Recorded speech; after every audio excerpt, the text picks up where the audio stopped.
Recentemente, a notícia de um esquema de pagamentos por textos favoráveis a Putin em sites brasileiros e argentinos, descoberto por um jornalista da revista Cruzoé, confirma os alertas que têm sido feitos neste Instituto Estudos Nacionais há alguns anos. No entanto, para além do mero fator financeiro, acessório para o Kremlin, há todo um esquema ideológico de cooptação que vem sendo construído há décadas, sobre o qual o Instituto já ofereceu, mais de uma vez, explicações aprofundadas. Mais do que isso, chegamos a oferecer um curso sobre isso. Agora, esse curso está de volta e com novidades. As raízes do fenômeno.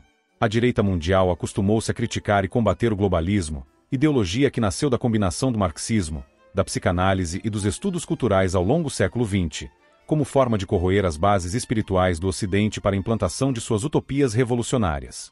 Esse projeto começou com as operações de subversão soviéticas até a construção de organismos internacionais no próprio Ocidente, como a ONU, Unesco, etc.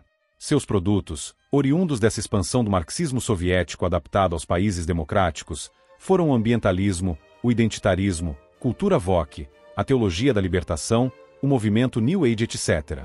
Com esses instrumentos, o processo da revolução conseguiu enfraquecer as defesas e esvaziar espiritualmente os países ocidentais.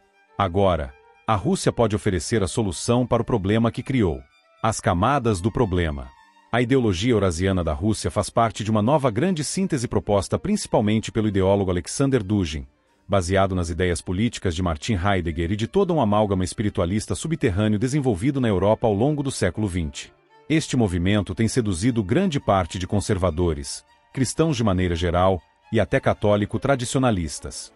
Por trás dessa ideologia heideggeriana, porém, há o espiritualismo perennialista, uma nem tão nova gnose política trazida principalmente por nomes como René Guénon, Fritjof Schuon e seus repetidores.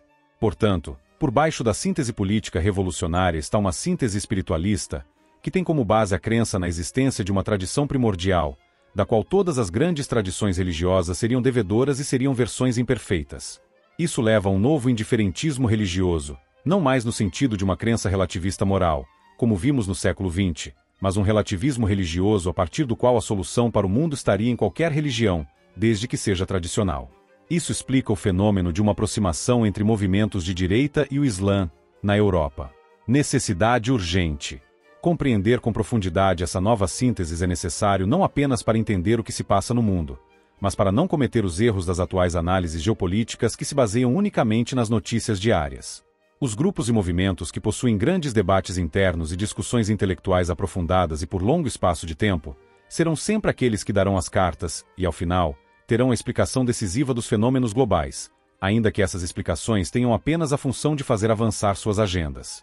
Essa percepção é fundamental para se compreender a necessidade urgente de estudar tudo quanto esses grupos têm proposto e pensado sobre o mundo, seus erros e perigos para as almas daqueles católicos e conservadores que muitas vezes se veem desorientados, e não raro, sedentos por soluções políticas.